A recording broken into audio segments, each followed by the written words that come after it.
উম্মতে মুহাম্মাদি হচ্ছে যাযাবর, মরুবিদুইন। পৃথিবীতে কোথাও এক জায়গায় স্থির থাকে কোনো সাহাবিকে পাবা না, খুব অল্প সংখ্যক সাহাবি যারা মদিনায় মৃত্যুবরণ করেছে, যারা মক্কায় নিজ বাড়িতে নিজ ঘরে মৃত্যুবরণ করেছে, কেউ নাই। কে সিরিয়াতে, কে ইয়ামানে, কে ভারতে, কে আফগানিস্তানে, যে যেখানে পেরেছে সে সেখানে ব্যবসায়িক কাজ আর দিনের দাওয়াত নিয়ে ছড়িয়ে পড়েছে। কিন্তু এখন আমরা 190 বছর ব্রিটিশদের গোলামি করে, উর্দুতে একটা শব্দ আছে নৌকার, নৌকার মানে হচ্ছে চাকর। তো বাংলাতে যতদিন আমি চাকরি শব্দটা শুনেছি ততদিন আমার ব্রেনে এই জিনিসটা কাজ করে। উর্দুতে যখন ভারতে ছিলাম তখন ওরা বলে যে আপকো কাহি নৌকরি মিলি, নৌকরি করনা है कि नहीं करना, मतलब নৌকরি মানে হচ্ছে চাকরি। তখন আমি দেখলাম কি রে, নৌকার থেকে নৌকরি, নৌকার মানে চাকর, সেখান থেকে নৌকরি। তো বাংলাতেও তো একই অবস্থা, চাকর, চাকর থেকে চাকরি। তো আসলে চাকরি করা মানে আসলে চাকর, চাকরি শব্দটা এসেছে চাকর থেকে, যেমন নৌকরি শব্দটা এসেছে নৌকার থেকে। হ্যাঁ, কেউ না কেউ চাকরি করবেই, চাকরি না করলে ব্যবসায়িক প্রতিষ্ঠান চলবে না, বন্ধ হয়ে যাবে। কিন্তু সবাই যদি মনে করে যে আমি ব্যবসায়ী হব, তবুও চাকরি করার লোক থাকবে। বাংলাদেশের 18 কোটি মানুষও যদি ব্যবসায়ী হয়ে যায়, তাহলে আফ্রিকা থেকে লোক এখানে চাকরি করতে আসবে, কোনো সমস্যা নেই। আল্লাহর দুনিয়া এরকমই। কিন্তু তার মানে এই নয় যে আমাকেই সেই চাকরিটা করতে হবে, এটা নয়, চেষ্টা করতে হবে, রিস্ক নিতে হবে। তো এই কথাটা কোন কথা থেকে আসলো, যে এই যে যুবকেরা উদ্যোগ নিচ্ছে, এই উদ্যোগে অর্থনৈতিক সহযোগিতা। কেন, অর্থনৈতিক মুক্তি ছাড়া আসলে গোলামি থেকে মুক্তি হয় না। আর আমাদের আজকের আলোচ্য বিষয়বস্তু গোলামি থেকে মুক্তির রাস্তা। তো আমরা প্রথমেই আলোচনা শুরু করলাম অর্থ দিয়ে। অর্থনৈতিক মুক্তির জন্য আর একটা জিনিস লাগবে, সুদ মুক্ত সমাজ। কি মুক্ত সমাজ বলেন না, যে কি মুক্ত সমাজ? সুদ মুক্ত সমাজ। সুদ মুক্ত সমাজ তৈরি করার ক্ষেত্রে বললাম হারাম, বললাম গুনাহ। আমার শ্রদ্ধেয় পিতা আব্দুর রাজ্জাক বিন ইউসুফের সুদের বিরুদ্ধে যত শক্ত বক্তব্য আছে, অত বক্তব্য আমাদের পক্ষে দেওয়া সম্ভব নয়, অত শক্ত বক্তব্য। তো ওটাই যথেষ্ট মানুষের জন্য। তা আমি কি বুঝাতে চাই মানুষকে? আমি মানুষকে বুঝাতে চাই সুদ হারাম, এ কথা তো ঠিক আছে, কিন্তু সুদ হচ্ছে দাসত্ব, সুদ হচ্ছে গোলামি। এবং শুধু মুসলমানদের জন্য নয়, পৃথিবীর প্রত্যেক মানুষের জন্য। পৃথিবীর প্রত্যেক মানুষের পায়ে গোলামির জিঞ্জির বেঁধে রেখেছে সুদ। হিন্দুর জন্য গোলামি, খ্রিস্টানের জন্য গোলামি, ইহুদির জন্য গোলামি, মুসলমানের জন্য গোলামি। পৃথিবীর মানুষের মৌলিক স্বাধীনতা বিনষ্টকারী হচ্ছে সুদ। এমনকি শুধু মানুষ গোলাম নয়, দেশকেও গোলাম বানাতে পারে। এবং সুদ হচ্ছে জুলম, অত্যাচার। এই অত্যাচার টাকার উপরে হয়, অর্থনৈতিক ফ্লো, অর্থনৈতিক গতির উপরে অত্যাচার হয়। টাকার একটা নিজস্ব স্বাভাবিক গতি আছে, টাকার একটা স্বাভাবিক নিজস্ব মান আছে, যে মানটা সম্পদের বিপরীতে, স্বর্ণের বিপরীতে নির্ধারিত হওয়া উচিত।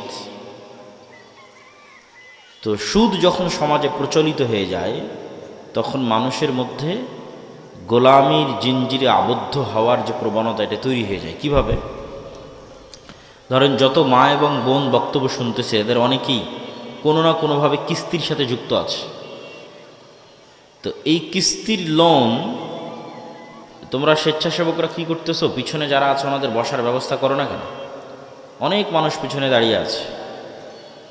যারা আপনারা পিছনে দাঁড়িয়ে আছেন, একটু বসেন। বক্তব্য শেষ করতে করতেও যদি বসা না হয়, তাহলে বক্তব্য কেমনে হবে? বক্তব্য শেষ হয়ে যাবে, আপনারা বুঝতে পারলেন না, তাহলে তো হবে না। সব স্বেচ্ছাসেবককে অনুরোধ জানাচ্ছি, তোমরা পিছনে যাও এবং সবার বসার ব্যবস্থা করো। এবং গেটের ওখানে 2 জন দাঁড়িয়ে থাকো, যাতে কেউ দাঁড়িয়ে না থাকতে পারে পুরো প্যান্ডেলে। যার বসার ইচ্ছা হচ্ছে না, সে যেন চলে যায়। তো যত মা এবং বোন কিস্তিতে টাকা নিয়েছে, তারা সবাই কোনো না কোনোভাবে মিথ্যা বলে। কোনো না কোনোভাবে কি বলে? মিথ্যা বলে। আজ না কাল দিব, কাল না পরশু দিব, আজ এই সমস্যা, কাল এই সমস্যা। তাহলে পুরো একটা মিথ্যা বলার কালচারের মধ্যে দিয়ে তাকে যেতে হয়। এবং এই মিথ্যার সাথে সে তার সন্তান সন্ততি পাড়া প্রতিবেশীকেও যুক্ত করে ফেলে যে বাবা তুমি এটা বলো, আজকে মা বাড়িতে নাই বা আজকে এটা হয়েছে। তাহলে এই যে মিথ্যার কালচারের মধ্যে যে বড় হচ্ছে, এই মিথ্যাটাই হচ্ছে গোলামি। যে কোনো মানুষ যখন 2 নম্বরই রাস্তা অবলম্বন করে, ধোঁকা, মিথ্যা এবং দুর্নীতির রাস্তা অবলম্বন করে, তখন সে আসলে গোলাম হয়, গোলাম হয়ে যায়। সে আর স্বাধীন থাকতে পারে না, কেননা সে তার আত্মসম্মান, আত্মমর্যাদাকে বিক্রি করে দিয়েছে। এবং ওই মানুষের ব্রেনকে কিনে নেওয়া অন্টুর ব্যাপার। যে আজকে 5টা টাকা পাওয়ার জন্য মিথ্যা বলছে, 5টা টাকা দিবে না মর্মে মিথ্যা বলছে। ওকে যদি আমি বলি তোমাকে 500 কোটি টাকা দেবো, ওই লোককে মেরে দাও, মেরে দিবে। ওকে যদি বলি তোমাকে 50 কোটি টাকা দেবো, তুমি এটা বলো, বলে দিবে। তার মানে সে টাকার কাছে কি হয়ে যাবে? বিক্রি হয়ে যাবে। তাহলে যে টাকার কাছে বিক্রি হয় সে গোলাম, এবং পুরো প্রজন্ম গোলাম। ভারতের গোলাম, হিন্দুস্তানের গোলাম, আমেরিকার গোলাম, যারাই টাকা পয়সা দিবে তাদের গোলাম।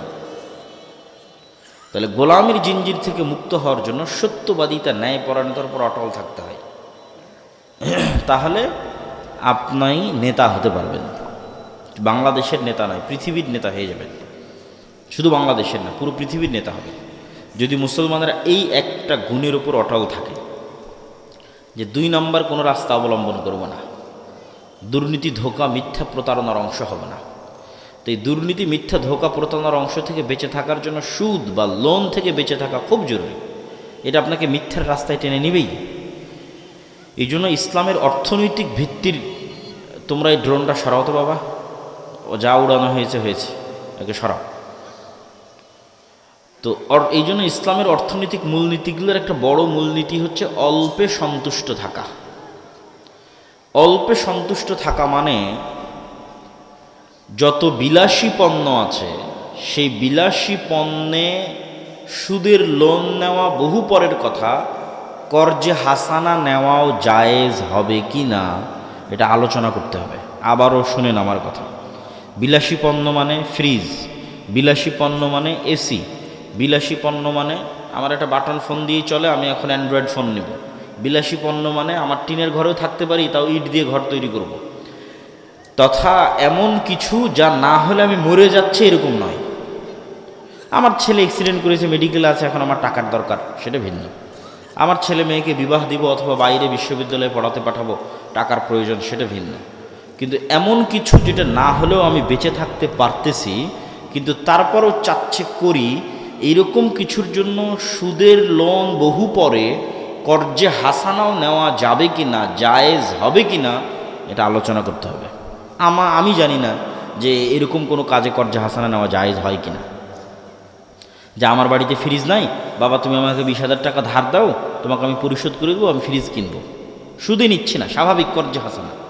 এই ফ্রিজ কর্জে হাসানায় কিনা যাবে, আর জায়েজ প্রমাণ করা কঠিন আছে।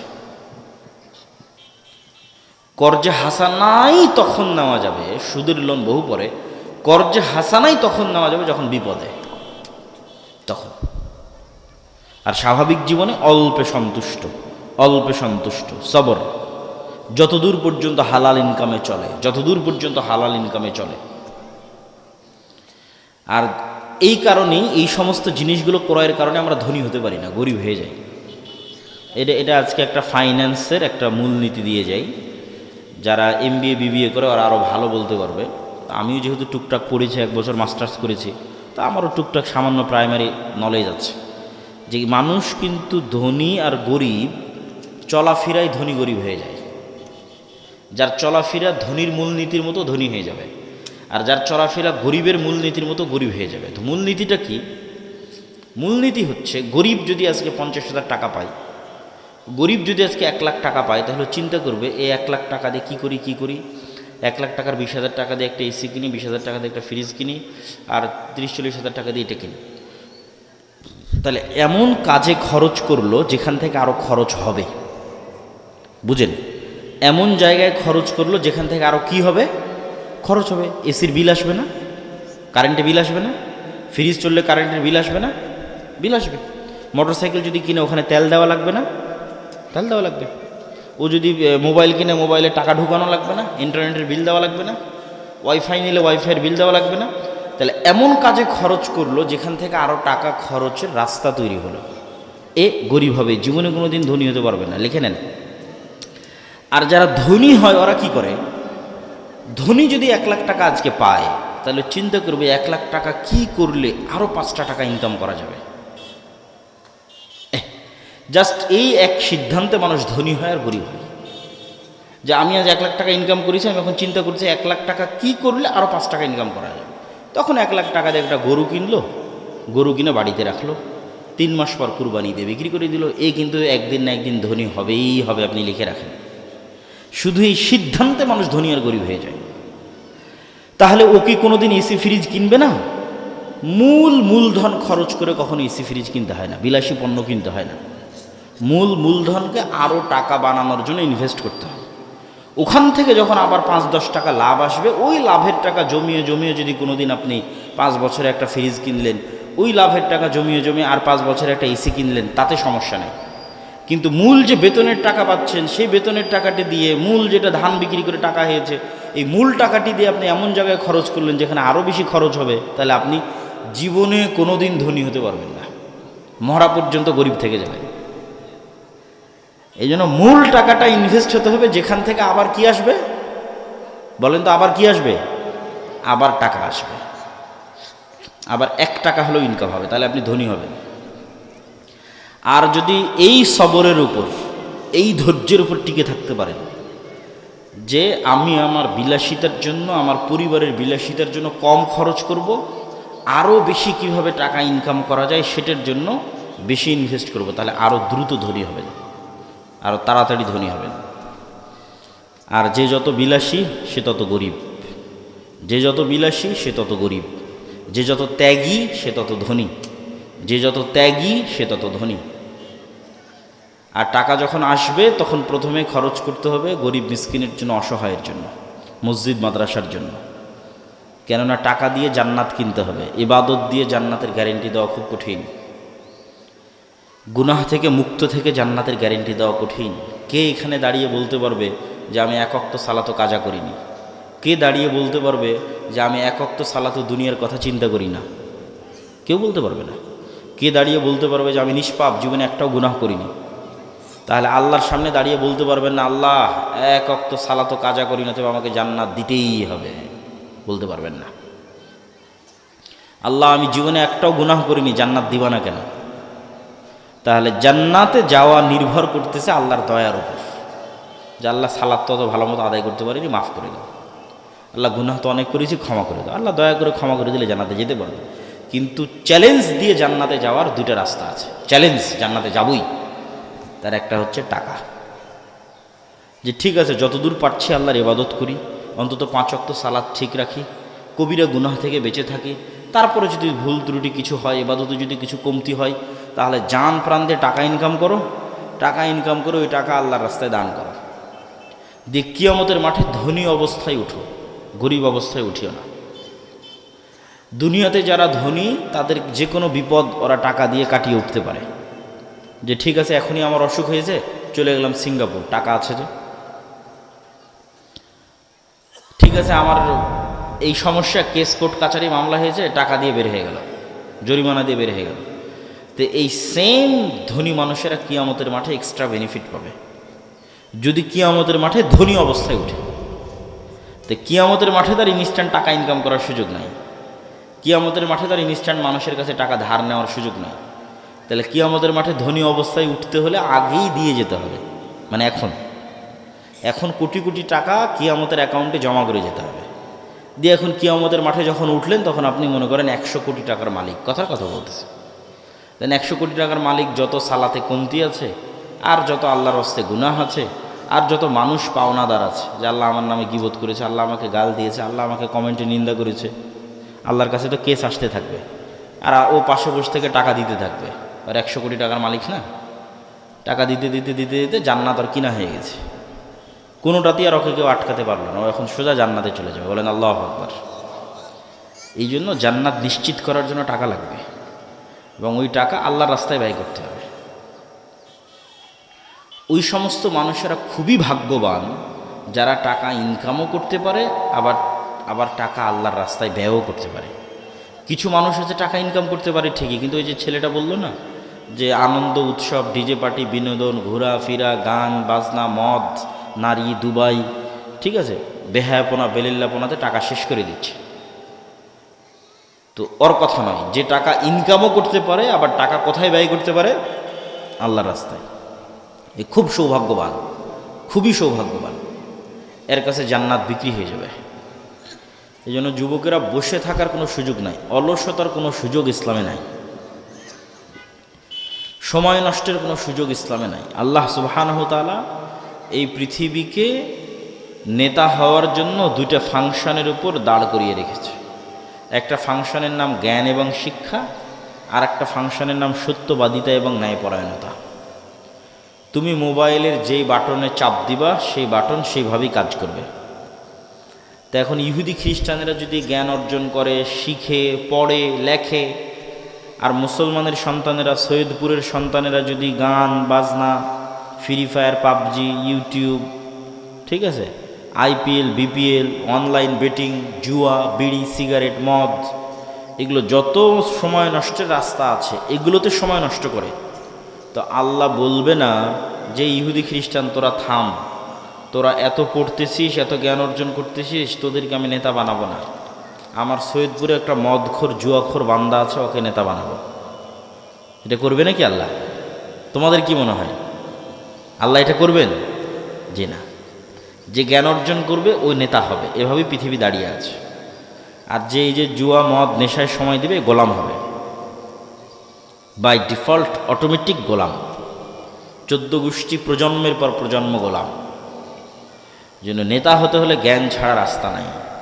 নেতা হতে হলে প্রোডাক্টিভ, সময়কে কাজে লাগিয়ে পরিশ্রম করে টাকা উপার্জন করা ছাড়া রাস্তা নাই। নেতা হতে হলে সত্যবাদী, ন্যায়পরায়ণ। ঠিক আছে, তোমার জ্ঞান আছে বুঝলাম, তোমার টাকা আছে বুঝলাম, কিন্তু তুমি সেই জ্ঞানকে বিক্রি করে দিচ্ছ। বিদেশ থেকে ডক্টরেট ডিগ্রি পাশ করে এসে যেই কোম্পানি হাদিয়া দিয়েছে গাড়ি, BMW, ওই কোম্পানির ওষুধ লেখে আজীবন।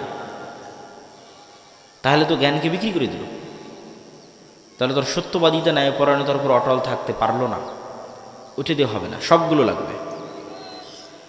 আরও 3টে জিনিস লাগবে মুসলমানদের জন্য বিশেষ করে, সেটা হচ্ছে আল্লাহ সুবহানাহু ওয়া তাআলার সাহায্য। আল্লাহর সাহায্য ছাড়া ইসলাম এবং মুসলমানদের বিজয় হয় না। আর আল্লাহর সাহায্য পৃথিবীতে নেমে আসে রাতের সালাত দিয়ে, সকাল সন্ধ্যার জিকির দিয়ে।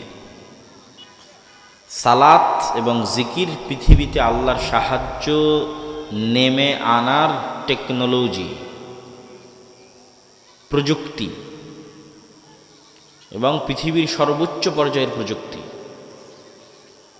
ধরো আমাদের সামনে একটা উন্নত মানের দরজা, যেমন আজকের যদি কোনো ঢাকা অথবা চিটাগাংয়ের কোনো বড় অফিসে যাও, তাহলে সেই অফিসে গিয়ে দেখবা যে দরজায় লক দেওয়া আছে, ফিঙ্গারপ্রিন্টে লক ওপেন হচ্ছে, দরজার লক, অথবা পাসওয়ার্ডে দরজার লক ওপেন হচ্ছে, অথবা কার্ড প্রেস করলে, 5 স্টার হোটেলগুলোতে কার্ড প্রেস করলে দরজার লক ওপেন হয়ে যায়। তো এই যে দরজায় লক দেওয়া আছে, মনে করো আমরা এমন একটা দরজার সামনে দাঁড়িয়ে আছি, যেই দরজা এর চাইতেও উন্নত প্রযুক্তির, আরও উন্নত প্রযুক্তির। সেই দরজাতে লক নির্ধারণ করা আছে 3 ভাবে। দরজার সামনে নির্ধারিত সময়ে আসতে হবে, ওই টাইমে আসলেই দরজার লক কাজ করবে, ওই টাইমের বাইরে আসলে কাজ করবে না। তাহলে নির্ধারিত সময়ে দরজার সামনে এসেছো, দরজার সামনে আসার পর ওই দরজার মধ্যে একটা চিত্র, যেমন ফেস ভেরিফিকেশানে একটা পিকচার নিয়ে নেয়, ডানে বামে তাকিয়ে পিকচার নিয়ে নেয়, ফেস ভেরিফিকেশানে ধরলে এটা ওপেন হয়ে যায়। তো ওখানে একটা চিত্র ইনস্টল করা আছে, আপলোড দেওয়া আছে, যেটার সাথে মিললে দরজাটা ওপেন হবে। তো শুধু কি চিত্র না, প্রত্যেকটা পার্টের সাথে একটা সাউন্ড ওখানে ইনস্টল করা আছে, যে এই পার্টে যদি এই সাউন্ড উচ্চারণ করে দরজা খুলবে। তাহলে মনে করো নির্ধারিত সময় আমরা দরজার সামনে আসলাম, এসে এভাবে দাঁড়ালাম, এটা একটা চিত্র ওই দরজাতে ইনস্টল দেওয়া আছে। এবার সাউন্ড, আলহামদুলিল্লাহ রাব্বিল আলামিন আর রহমানির রহিম, সাউন্ডও মিলে গেল। এবার রুকুতে গেলাম, ওইটাও একটা চিত্র, ওইটাও ওই দরজায় ইনস্টল দেওয়া আছে, ওইটার সাথে একটা সাউন্ড ম্যাচ করা আছে, সুবহান রাব্বিল আযীম, সুবহান রাব্বিল আযীম। সিজদায় গেলাম, ওটাও একটা পিকচার, ওটাও ওই দরজায় ইনস্টল দেওয়া আছে, ওখানকার সাউন্ড সুবহান রাব্বিল আলা ওটার সাথে ম্যাচ করলো, নির্ধারিত সময়ে গেলা, নির্ধারিত পিকচার গেল, নির্ধারিত সাউন্ড গেল, ওই দরজাটা খুলে গেছে। এইটা এমনি উদাহরণ হিসেবে বোঝানোর জন্য তোমাকে বলতেছি। তো আল্লাহ সুবহানাহু ওয়া তাআলার সাহায্য পৃথিবীতে নেমে আসবে, গায়েবী মদদ। তো গায়েবের পাসওয়ার্ড, গায়েবের ওই দরজা ওপেন হবে সালাত দিয়ে। বল আল্লাহু আকবার। আল্লাহর সাহায্যের দরজা উন্মুক্ত হয় সালাতে। এই জন্য সূর্যগ্রহণে আল্লাহর নবী সালাত পড়ে, চন্দ্রগ্রহণে আল্লাহর নবী সালাত পড়ে, বৃষ্টির দরকার হলে আল্লাহর নবী সালাত পড়ে, জানাজার জন্য আল্লাহর নবী সালাত পড়ে, যুদ্ধের মাঠে সালাত পড়ে, যে কোনো বিপদ আপদে সালাত পড়ে। কেন এটার চেয়ে পাওয়ারফুল কোনো টেকনোলজি পৃথিবীতে নাই যেটা পৃথিবীতে আল্লাহর সাহায্য নামিয়ে আনতে পারে আসমান থেকে। এই জন্য মুসলমানেরা যারা সালাত আদায় করে না এরা আল্লাহর গন্তির মধ্যেই পড়ে না, আল্লাহর কাউন্টের মধ্যেই পড়ে না, খাতাতে নামই নাই। এই জন্য ও ধর্তব্যের মধ্যে আসবে না, সার্টিফিকেট পরীক্ষা কোনো কিছুতেই কাউন্ট হবে না।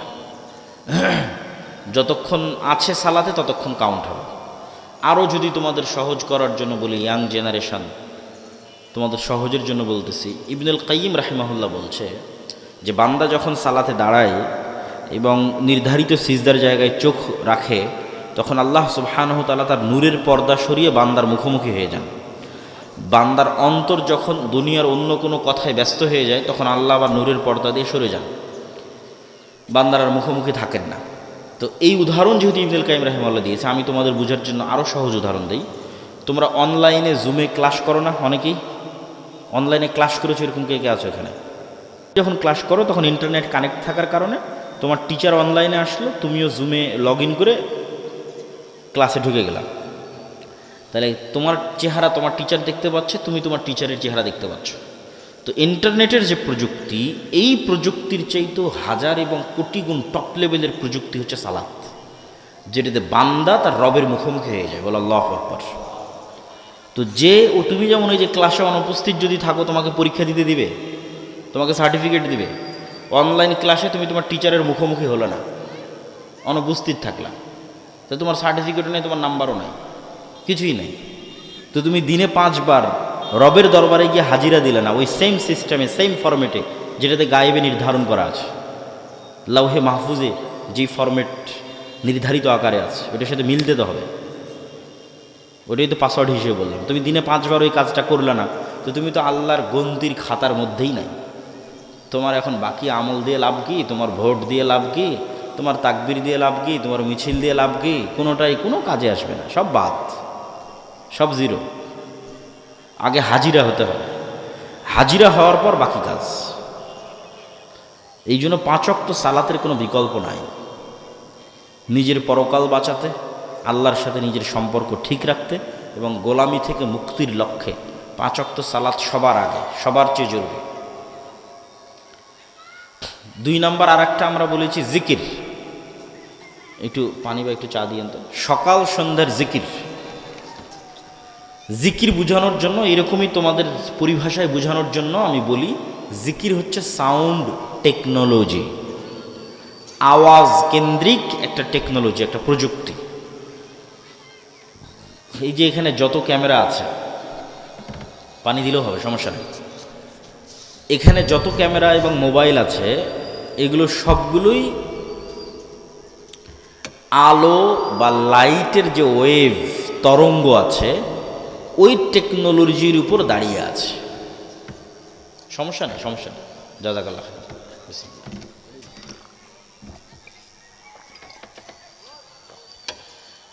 আলোর টেকনোলজির উপর দাঁড়িয়ে আছে মানে এই যে আমরা আলো দেখতে পাচ্ছি, আলো আমার কথাকে বহন করতে পারে, আমার লেখা ওটাকে ডাটাকে ধারণ করতে পারে।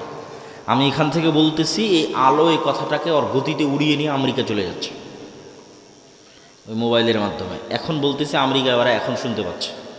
এটা আগেও যেত, পৃথিবী যেদিন থেকে আছে সেই দিন থেকেই যায়। আমরা জানতাম না, আমরা ব্যবহার করতে পারিনি, শিখিনি ব্যবহার করা। এখন ব্যবহার করা শিখেছি, নেটওয়ার্ক লাগিয়েছি, ঠিক আছে, টাওয়ার লাগিয়েছি, মোবাইল বানিয়েছি, এখন ব্যবহার করতে পারতেছি। কিন্তু যেত আগে থেকে। আমি বলতেছি আমার এই কথা এখন ইনস্ট্যান্ট আমেরিকা চলে যাচ্ছে, এর আগে থেকেই যেত। কিন্তু আলোর মধ্যে দিয়ে যে ডাটা যায় এটা আমরা জানতাম না, তথ্য প্রবাহিত হয় এটা আমরা জানতাম না। এখন শিখে গেছি, এখন ব্যবহার করতেছি। তো এইটা একটা টেকনোলজি যেটার উপর এখনকার পৃথিবী দাঁড়িয়ে আছে, এখনকার কম্পিউটার, এখনকার মোবাইল, ল্যাপটপ সব দাঁড়িয়ে আছে। তো আরেকটা টেকনোলজির কথা আমরা বলতেছি যেটা এটার চাইতেও লক্ষ কোটি গুণ উন্নত, যেটার ধারে কাছে বিজ্ঞানীদের যাওয়া সম্ভব নয়, হাজার লাখ কোটি বছরও যাওয়া সম্ভব নয়। সেই টেকনোলজির নাম সাউন্ড টেকনোলজি। এটা এত উন্নত প্রযুক্তির বিজ্ঞান যেটার হালকা ন্যূনতম জ্ঞান আল্লাহ সুলাইমান আলাইহিসসালামকে দিয়েছিলেন। কাকে দিয়েছিলেন বলো তো? সুলাইমান আলাইহিসসালামকে দিয়েছিলেন। যে কি বললে পিঁপড়া বুঝবে এটা সুলাইমান আলাইহিস সালাম জানতেন, আবার পিঁপড়া কি বুঝতেছে এটাও সুলাইমান আলাইহিস সালাম জানতেন, তথা সকল প্রকারের সাউন্ড শোনা এবং বুঝার ক্ষমতা তার ছিল। এটা সাউন্ড টেকনোলজি। অনেক মুফাসসির লিখেছে যে সুলাইমান আলাইহিসসালাম যে বললেন কে পারবা বিলকিসের সিংহাসনকে চোখের পলকে আমার এখানে উপস্থিত করাতে, তো ইফরিত মিনাল জিন, জিনদের একজন ইফরিত বলল, ইফরিত নামক, যে আপনি বসা থেকে দাঁড়ানোর আগে সিংহাসন এখানে উপস্থিত করব। তো সুলাইমান আলাইহিস সালাম রাজি হলেন না। তখন কোরআনের আয়াতে বলা আছে যে এমন একজন লোক যাকে আল্লাহ জ্ঞান দিয়েছিল, ওখানে কিন্তু আর বলা নাই যে জিন না মানুষ, এটা বলা নাই, বলে যে এমন একজন যাকে আল্লাহ জ্ঞান দিয়েছিল, সে বলল যে আমি চোখের পলক ফেলার আগে সিংহাসন নিয়ে আসতে পারবো। জিন কিন্তু পারেনি। আগে যে ইফরিত নামক জিন, ও বলে যে আপনি দাঁড়িয়ে আছেন বসার আগে অথবা বসে আছেন দাঁড়ানোর আগে নিয়ে আসবো। সুলাইমান আলাইহিস সালাম এটাতে রাজি হয়নি। এমন একজন যাকে আল্লাহ জ্ঞান দিয়েছিল সে বলল আপনার চোখের পলক পড়ার আগে নিয়ে আসবো। তো অনেক মুফাসসির লিখেছে উনি বিশেষ জিকির দিয়ে এই কাজটা করেছে, সাউন্ড টেকনোলজি। এবং অনেক বিজ্ঞানী বলেছে যে পিরামিড যে তৈরি হয়েছে এত উঁচুতে যে পাথর চলে গেছে, আজকের পৃথিবীর সবচেয়ে বড় ক্রেন দিয়েও এত উঁচুতে পাথর নিয়ে যাওয়া সম্ভব নয়। কেমনে গেল? তো বলে এটা সাউন্ড টেকনোলজির সহযোগিতা ছাড়া এটা সম্ভব নয়। তো সাউন্ড টেকনোলজি খুব বড় একটা টেকনোলজি যার ধারে কাছে আজকের বিজ্ঞান নাই, সেটা হচ্ছে আওয়াজ, যে জিকির। তো আল্লাহ সুবহানাহু ওয়া তাআলা ইসরাফিলকে বাঁশি দিয়ে রেখেছেন। ইসরাফিলের কান খাড়া হয়ে আছে। সারা পৃথিবী ধ্বংস করা হবে, আসমান জমিন ফেটে চৌচির হয়ে যাবে, পাহাড়গুলো আকাশে উড়বে আওয়াজের প্রভাবে, ইসরাফিলের বাঁশির আওয়াজে। তাহলে আওয়াজ কত পাওয়ারফুল হতে পারে যে পুরো পৃথিবী ধ্বংস করা হবে কি দিয়ে? আওয়াজ দিয়ে। এবার পৃথিবীর সব মানুষ মরে গেছে, জিব্রাইল, মিকাইল, মালাকুল মৌত সব মরে গেছে, আল্লাহর আরশ বহনকারী তারাও মরে গেছে। আল্লাহ এখন সবাইকে জীবিত করবে অনেক দিন পর, কতদিন পর আল্লাহ ভালো জানে। তখন ইসরাফিলকে জীবিত করে আবার ইসরাফিলকে বলবে বাঁশিতে ফু দাও। এখন সারা পৃথিবীর মানুষ একবারে নিজ নিজ কবর থেকে উঠে উলঙ্গ এবং খালি পায়ে দৌড়াতে থাকবে আওয়াজে, ইসরাফিলের বাঁশির আওয়াজে। আওয়াজ কত পাওয়ারফুল হতে পারে! আওয়াজ জানা গেলে, আওয়াজ শিখা গেলে সে আওয়াজ খুবই পাওয়ারফুল। এমন কোনো অসম্ভব নাই যে অসম্ভব আওয়াজ দিয়ে সম্ভব করা সম্ভব নয়। তো ঠিক তেমনি মুহাম্মদ সাল্লাল্লাহু আলাইহি ওয়াসাল্লাম এবং তার উম্মতকে আল্লাহ যে মুজিজা দিয়েছেন, এটা মুসা আলাইহিস সালামের লাঠির চেয়ে বেশি পাওয়ারফুল। এটা ঈসা আলাইহিস সালাম যে অন্ধর চোখে হাত দিয়ে বলে দিতেন যে এর চোখ হয়ে গেল বিসমিল্লাহ, কারো মাথায় টাক ছিল বিসমিল্লাহ বলে দিলে চুল হয়ে গেল। তো ঈসা আলাইহিস সালামের ওই মুজিজার চেয়েও পাওয়ারফুল আল্লাহ একটা মুজিজা মুহাম্মদ সাল্লাল্লাহু আলাইহি ওয়াসাল্লাম এবং উম্মতে মুহাম্মাদিকে দিয়েছে, সেটা হচ্ছে এই কোরআন। বলেন আল্লাহু আকবার। কেননা এই কোরআন কার আওয়াজ? এটা আল্লাহর, সরাসরি আল্লাহর আওয়াজ। বলেন আল্লাহু আকবার। এই কোরআনের শব্দ এবং বাক্য আল্লাহর, যেটা আল্লাহ সুবহানাহু ওয়া তাআলার কাছ থেকে জিবরাইল আলাইহিস সালাম শুনেছে, জিবরাইলের কাছ থেকে মুহাম্মদ সাল্লাল্লাহু আলাইহি ওয়াসাল্লাম শুনেছে। এটা আল্লাহর আওয়াজ, আল্লাহর শব্দ। এই জন্য এটির চেয়ে পাওয়ারফুল এবং শক্তিশালী আর কিছু নাই পৃথিবীতে এই কোরআনের চেয়ে। কেন এটা সাউন্ড টেকনোলজি, সাউন্ডের চেয়ে পাওয়ারফুল কিছু নেই, এই বিজ্ঞানের ধারে কাছে নাই, এই আওয়াজের ধারে কাছে নাই। এই জন্য জিকিরের মধ্যে সর্বশ্রেষ্ঠ জিকির হচ্ছে কোরআন। ওইটার ওপর ঈমান থাকতে হবে, বুঝতে হবে, পড়তে হবে, সকল কাজে লাগবে, সকল কাজে। তো যে কোনো অসম্ভবকে সম্ভব করা যায় জিকির দিয়ে। এইটার আর দুটো উদাহরণ দিয়ে আজকের বক্তব্যের শেষের দিকে চলে যাব। মুসা আলাইহিস সালাতু ওয়াসসালামকে আল্লাহ যখন ফেরাউনের কাছে পাঠালেন, তখন মুসা আলাইহিস সালামকে আল্লাহ লাঠি দিলেন, বগলের নিচ থেকে হাত বের করলে সেটা জলজল করে, এই মোজেজা দিলেন। তারপরে মুখের যে জড়তা ছিল সেটা ভালো করে দিলেন। সব ভালো করে দেওয়ার পর আল্লাহ মুসা আলাইহিস সালামকে বলছেন, ওয়ালা তানিয়া ফি জিকরি, মুসা এগুলো যা দিলাম এগুলো সব অ্যাক্টিভ থাকবে, ফাংশন করবে যদি তুমি আমাকে জিকিরে না ভুলে যাও। খবরদার আমাকে জিকিরে ভুলবা না। এখন কল্পনা করেন মুসা আলাইহিস সালাম এক সপ্তাহ থেকে নামাজে নাই, সালাত আদায় করেন এক সপ্তাহ থেকে জিকিরে নাই। তো এখন এক সপ্তাহ পরে লাঠি ছাড়ে, লাঠি আর সাপ হয় না। লাঠি দিয়ে সমুদ্রের উপর বাড়ি মারে, রাস্তা হয় না। লাঠি দিয়ে পাথরে আঘাত করে, ঝর্ণা তৈরি হয় না, কারণ এগুলো সব ডিঅ্যাক্টিভেট হয়ে গেছে। যুবকেরা বুঝতে পারলা? তোমাদের ফেসবুক টিকটকের অ্যাকাউন্ট ডিঅ্যাক্টিভেট হয়ে যায় না? ডিঅ্যাক্টিভেট হয়ে গেছে। এটা অ্যাক্টিভেট থাকবে ততক্ষণ যতক্ষণ পৃথিবীর সর্বোচ্চ মেশিন হচ্ছে কালব। মুসা আলাইহিস সালাতু ওয়াসসালামের কালব সালাতের মাধ্যমে এবং জিকিরের মাধ্যমে আল্লাহর সাথে কানেক্টেড থাকবে, ততক্ষণ আল্লাহ যে মোজেজাগুলো দিয়েছে এগুলো ফাংশনাল থাকবে। সমুদ্রে বাড়ি মারলে রাস্তা তৈরি হয়ে যাবে, পাহাড়ে পাথরে আঘাত করলে ঝর্ণা তৈরি হয়ে যাবে, ছেড়ে দিলে সাপ তৈরি হয়ে যাবে। তাহলে অ্যাক্টিভেট থাকবে যতক্ষণ এই সর্বোচ্চ পর্যায়ের মেশিনটা জিকিরের মাধ্যমে কার সাথে কানেক্টেড আছে? আল্লাহর সাথে কানেক্টেড আছে। তাহলে নেটওয়ার্কে বিচ্ছিন্নতা আসা যাবে না, বুঝতে পারেন? নেটওয়ার্কে বিচ্ছিন্নতা আসলে আর বাকিগুলো কোনো কাজ করবে না। এই জন্য জিকির খুবই গুরুত্বপূর্ণ। জিকিরবিহীন কলব এবং সালাতবিহীন মানুষ, এর সাথে আল্লাহ সুবহানাহু ওয়া তাআলার কোনো লেনাদেনা নাই। এরা শয়তানের গোলাম, শয়তানের দাস, শয়তানের বন্ধু। এরা যদি কোনো ভাগাড়ে পড়ে মরেও যায়, তবু আল্লাহ সুবহানাহু ওয়া তাআলা দেখতে যাবে না কে ভাগাড়ে পড়ে মরল। কোনো মূল্য নাই আল্লাহ সুবহানাহু ওয়া তাআলার কাছে। কানেকশনই নাই, নেটওয়ার্কই নাই, বিচ্ছিন্ন, পশুর মতো। কিন্তু মুসা আলাইহিস সালাম যেহেতু জিকিরের মাধ্যমে আল্লাহর সাথে কানেক্টেড, সালাতের মাধ্যমে আল্লাহর সাথে কানেক্টেড, সারা ইব্রাহিমের স্ত্রী জিকিরের মাধ্যমে আল্লাহর সাথে কানেক্টেড, সালাতের মাধ্যমে আল্লাহর সাথে কানেক্টেড। যখন যা মুখ দিয়ে উচ্চারণ করবে আল্লাহ সুবহানাহু ওয়া তাআলা তাই করবে। যে যত আল্লাহ সুবহানাহু ওয়া তাআলার অনুগত বান্দা, আল্লাহ সুবহানাহু ওয়া তাআলা তার অনুগত বান্দার জন্য পুরো পৃথিবীর সাথে যুদ্ধ করতে পারে, পুরো পৃথিবীর বিরুদ্ধে যুদ্ধ ঘোষণা করে দিতে পারে। পুরো পৃথিবী যদি তার ওই আল্লাহ সুবহানাহু ওয়া তাআলার অনুগত বান্দাকে অত্যাচার বা জুলম করে।